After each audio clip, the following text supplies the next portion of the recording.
We're going to go over a Laura Fryer video. We're going to go over the video that she's talking about Xbox being completely destroyed. All right, we're going to check her out because she has a lot of experience at Xbox. She's one of the OGs. She was there. She was there at the first one. She was there, on the Gears of War team. She was one of the heads over there at Gears of War team. She has a lot of experience with Xbox. So anything Xbox related, I like hearing what she has to say. I don't agree with everything a lot of the time, and I agree with some things a lot of the time. So it just depends.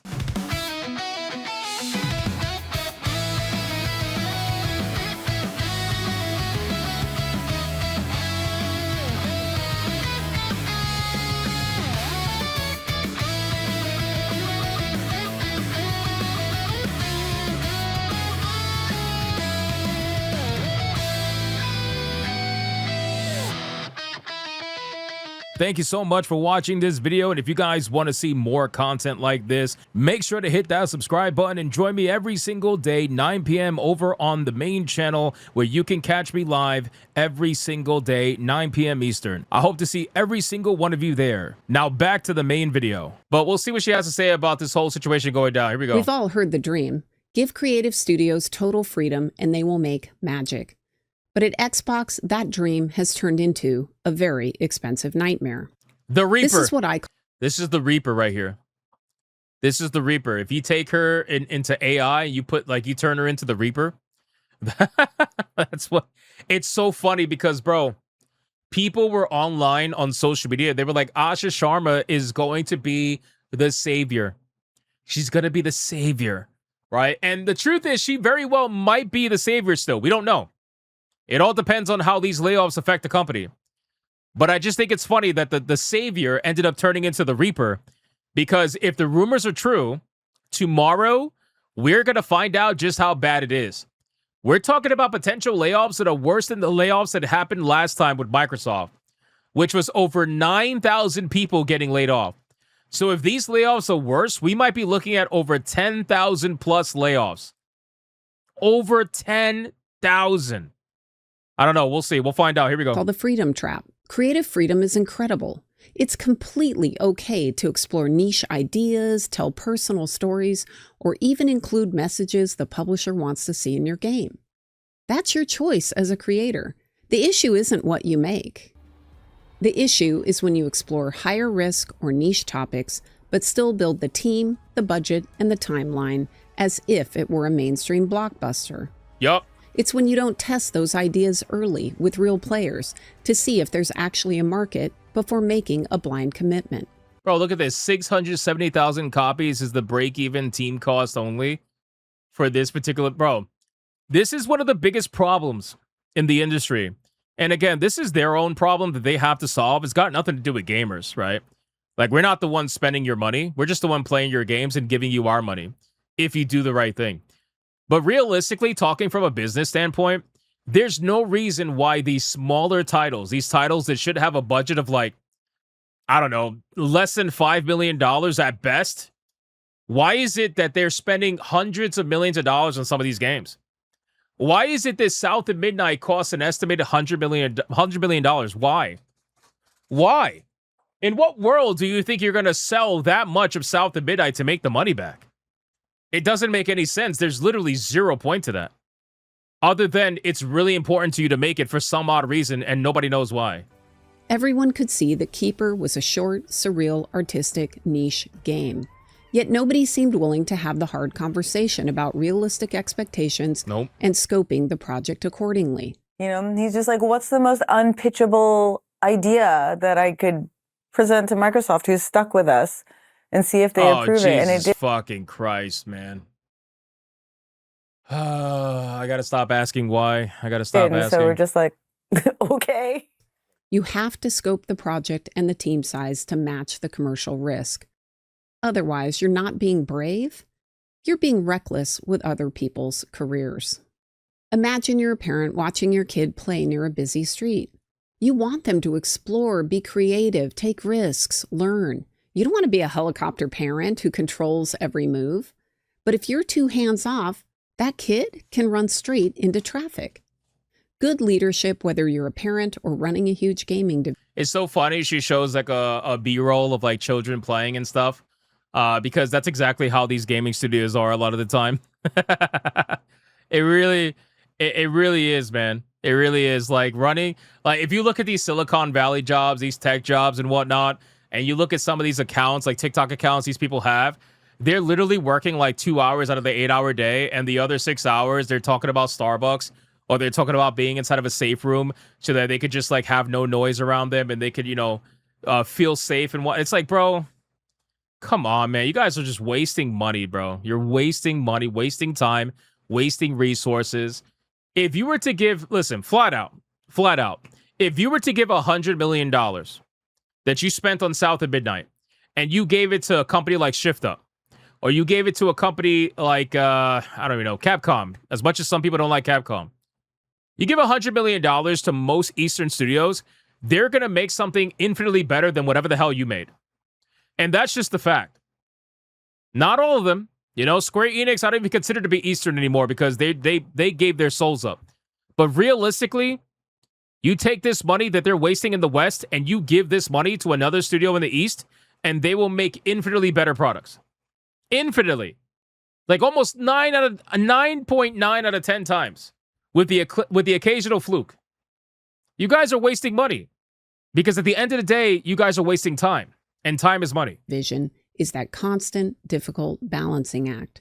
You give autonomy, but you also set clear boundaries and step in before things go off a cliff. I have a pretty strict rule about not sticking my nose into game design. I am here to tell you, and I will say, that our goal is to change as absolutely little about this studio as possible. That's why these jobs are so tough. Too much control kills. So you have leadership come in. Look, do you see their faces? Do you see their faces, dude? Do you think like, bro, do you really think that they're happy working there? They all know what's about to happen. Every single one of them. Look how mad he looks. Bro just looks mad to be in front of an executive who makes millions of dollars. He's probably thinking in the back of his mind, like, fuck capitalism or something. Like, they also look exhausted, bro. They look mad and exhausted. They're probably exhausted from being mad. I don't know. That's how it looks. Like, bro, relax. Anyway. So tough. Too much control kills creativity.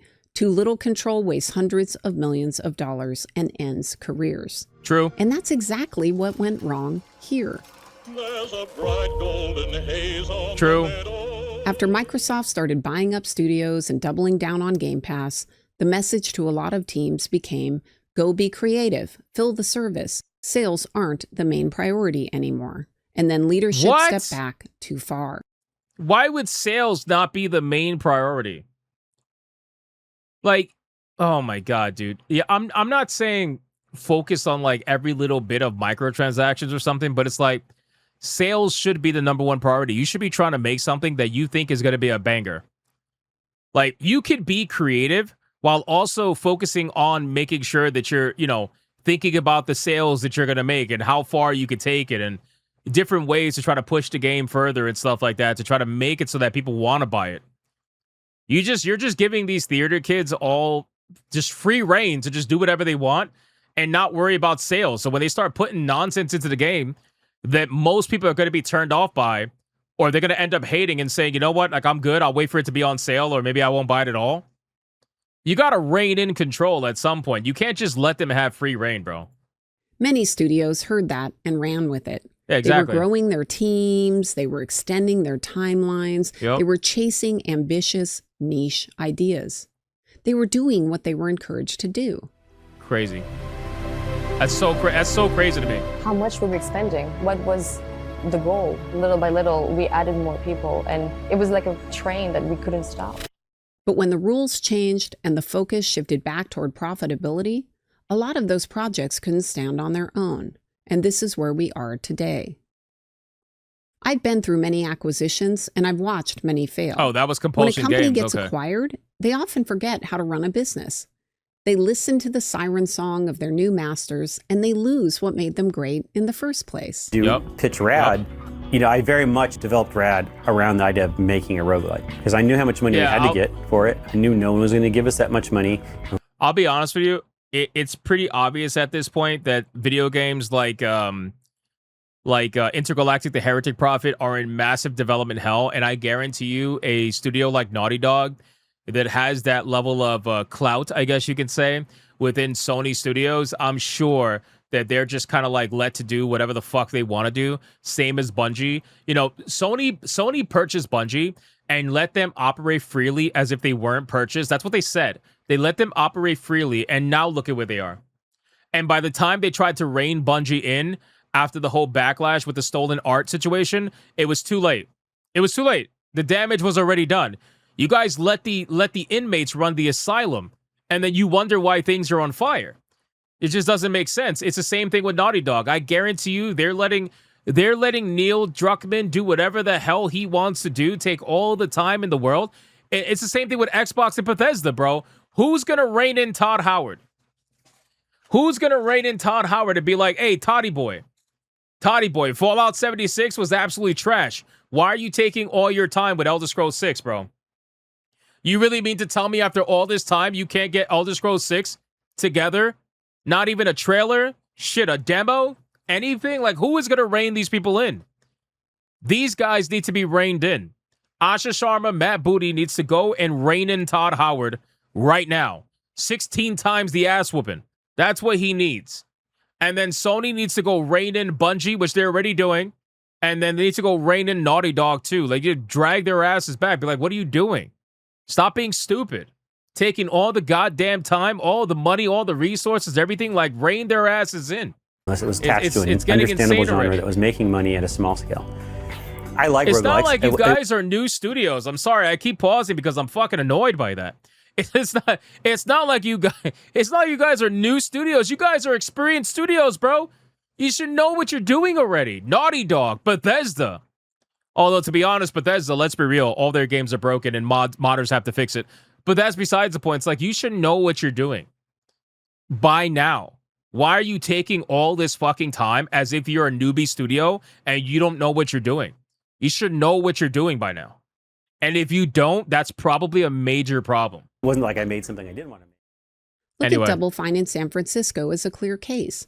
Microsoft acquired them in 2019 when they were still a smaller, more nimble indie studio. After joining Xbox, the team grew from around 40 to 60 people to roughly 100 employees in one of the most expensive cities in the world. 100? We remodeled. This is our new space. This is Suite 208. Brother, go back, bro. Is this work or is this a playground? Like, I'm all for people having a good time at work. Obviously, you don't want work to be a miserable experience. But my guy, like, you have a tiki bar. You have a tiki bar. You got arcade rooms. You got a little fire pit. This is why we call it adult daycare. These people they take all their time. I'm telling you, bro. This is crazy. It's literally adult daycare. These people need to get their asses reined in. Yesterday. These are the people that end up going on LinkedIn and they're like, hashtag ready to work. I can't believe this happened. What do you mean you can't believe this happened? Your asses need to be reined in. Well, fine. We remodeled. This is our new space. Look at this, bro. Suite 208. We have a multi-purpose board game area and yoga space. Why the fuck do you have a board game area and a yoga space? None of you do yoga. None of you. Guaranteed. I don't do yoga. You don't do yoga. Your mom doesn't do yoga. None of you do yoga. What the fuck do you have a yoga space for? That's like having a treadmill and using it for fucking like a clothes hanger. Stop lying to yourselves. The fuck Since is this then, they've shit? shipped Psychonauts 2, Keeper, and Kiln. What a Both waste Keeper of money. and Kiln peaked at only around 190 concurrent players on Steam. I've never They seen got this decent shit in Game my Pass life, trials, bro. but almost nobody bought them at full price. Keeper did pick up some awards and nominations for its art direction, its visuals, and So let me get this straight. So lazy people voted for other lazy people to win the award. Okay, I got it. So the Gaming Access Media voted for these particular studios that they're all best friends with, that they probably got invited to their special studio. I guarantee you all these journos got invited to the yoga studio.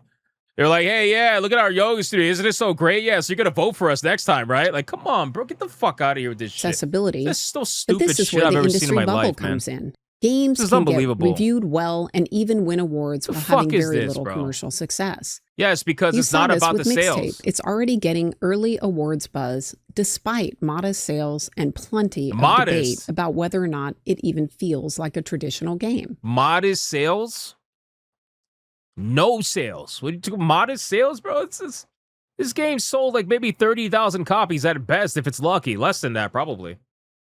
Bro, what the fuck is Remember going on, when Phil man? What is Spencer going talked on? about Redfall's pre-release mock reviews?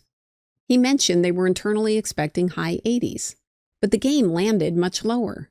That's a classic bubble problem. On the score, yeah, we do mock reviews for every game that we launch, and this is like double digits lower than we thought we would be. But here's where it gets complicated. It's The easy to look fuck? at numbers and blame corporate greed, and sure, there's some of that. But I've lived this exact situation. At one point, I was running a bunch of studios, and we had just acquired 2, and they couldn't be more different. One was focused and successful, and the other one was a cash fire with a Bro, just look at this group. Again, I'm not talking about the content of their character because I don't know their characters and I don't give a fuck. What I'm talking about is strictly performance, development, and making the video game. Okay? They got a fucking piñata, my guy. Like, do you see the piñata up here? Do you see the piñata up here? It's like, bro, at the end of the day, when you're looking at stuff like this, bro, homie's got a mask on. You got a mask on, my guy. If you look at this kind of shot and you look at like an Eastern studio, look at Shift Up. Whenever you see pictures of Shift Up, they're always at their computers working. Unless they're taking a group shot, and then after that, they're at their computers working again. It's like, what the fuck are we doing? I just don't. How is it that we have gotten to the point where this is all just a corporate or a corporatized daycare? And honestly, I know how we got to this point. We got to this point because these CEOs, Matt Booty, whoever the hell he was with, they can't come out and say what they want to say because they created a scenario where they are constantly walking on eggshells due to HR mandates. And due to DEI mandates and whatnot, it creates a situation where now HR is constantly looking for any excuse to get rid of somebody who looks like Matt Booty. That's what it is. So now, instead of just being honest with someone and upfront and tell them, listen, you guys are absolutely sucking, and we want to help you figure out a way to get to the level that we know you could be at. You could be honest with someone, you could be brutally honest, but at the same time be encouraging. Right? But these people don't know how to do that because they can't take that. They can't take the brutal honesty. They have to be babied. So you're just enabling them at this point. And then it spreads like wildfire. And everything that you say at this meeting, the moment you leave this meeting, the people who are there, who are smiling at each other behind your backs, they are going to be completely, like, it's going to go in one ear out the other. But you don't see this really happening at Asian studios. Almost never. And there's a reason why for that. But to be fair, the work ethic is also drastically different between Asian people and Western studios. Just to be fair. But this is just like, this is the enabling that's happening right now. very ambitious There's project. so many things that go into When this. we toured the successful studio, they actually had buckets on the rafters so that when it rained, they could catch the water. And then people who get offended end up getting the people with skill fired. All the nerds that used to be in the gaming industry, that's what we need to bring back. We need to bring back nerds. The nerds who used to be in the gaming industry who really got the job done, and they don't have a job anymore. Because the people who are being enabled and coddled ended up getting rid of them, getting them fired. The other studio had just moved into one of the biggest, most expensive waterfront offices available.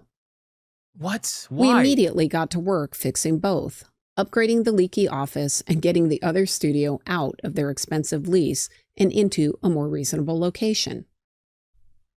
Was it easy to tell the failing studio they had to move?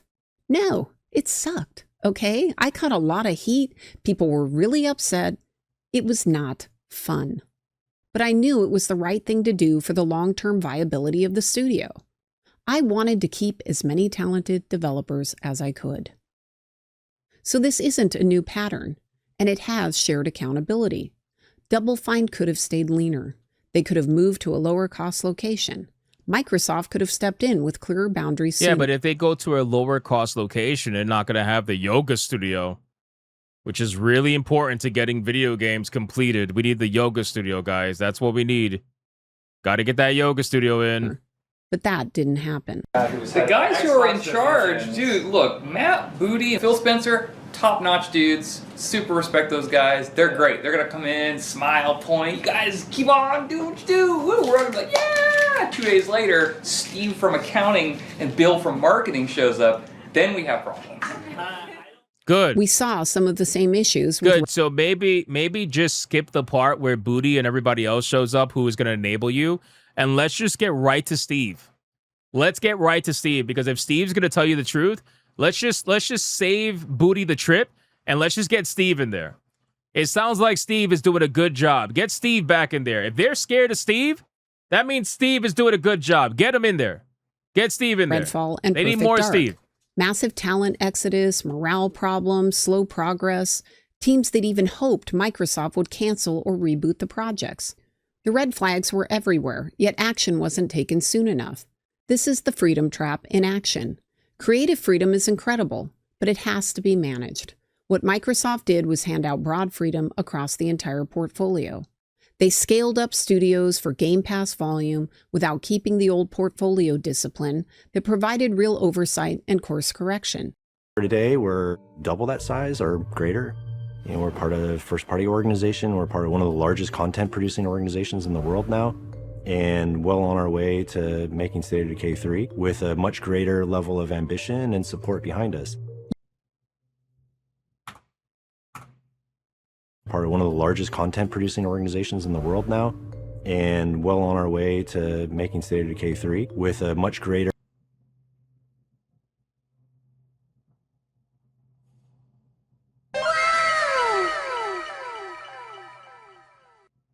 level of ambition and support behind us. You can't lock in massive scope, long schedules, and big teams while expecting every game to work, especially when Game Pass makes it much harder to judge real commercial demand. Nobody, not Satya, not Phil, I didn't say anything. Not Sarah, not the studio leaders. Nobody put on the brakes when the warning signs were obvious.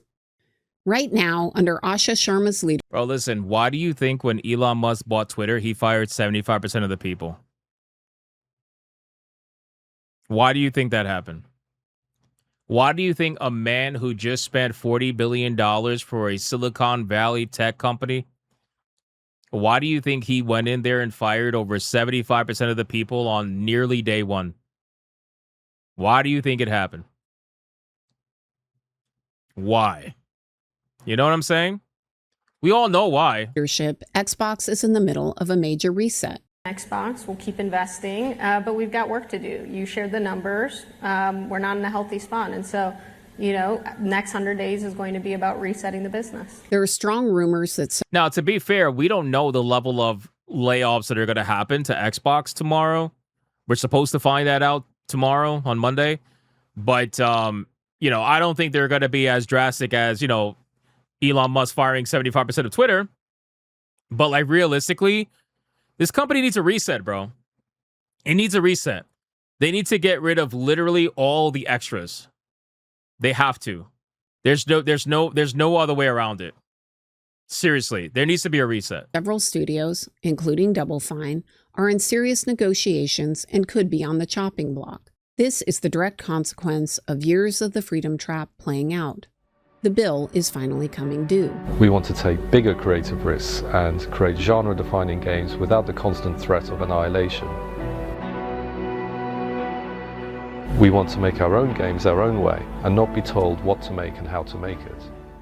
This reset is painful and it's incredibly frustrating.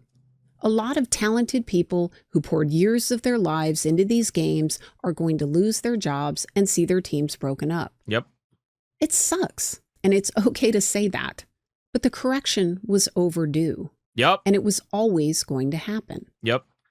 Pain deferred is pain multiplied. Hellblade was created with a small team of just 20 people and extremely limited resources. Imagine what we can now achieve with our whole team of 100 people, backed by Microsoft, focused purely on Ninja Theory's vision. By avoiding the hard calls for years, they turned a manageable correction into something far more severe. Leadership is ultimately a trust but verified business. And they forgot the verify part. They also seemingly forgot that games is still a business, and this party was always going to end. Yup. It's My still hope is a that business. new leadership under Asha Sharma takes a hard look at what went wrong. That they have real postmortems, real changes to how they manage money and people, creative freedom, accountability. And if Xbox can do that, they can come back stronger. They can have healthier studios and better games. Dude, that part right there is exactly like, bro, that's the statement. That's the statement where it is still a business at the end of the day. And these people were treating this business like it was a playground. Again, we've seen it with our own eyes. We've heard it with our own ears. These guys have a yoga studio inside of their studio. They themselves dedicated a spot for that. How that helps them make video, I have no idea. But it is literally adult daycare. And I think that Xbox and PlayStation, I think Sony's going to do it too eventually, but it's probably less than Xbox. I think it's time. That's basically it. I think it's time. Like she said, it's long overdue. And they all knew it was coming. They all knew it was coming. Like she said, avoiding the phone calls and avoiding the conversations is only going to last so long. Eventually, the conversation is going to have to be had. And I think tomorrow is that day.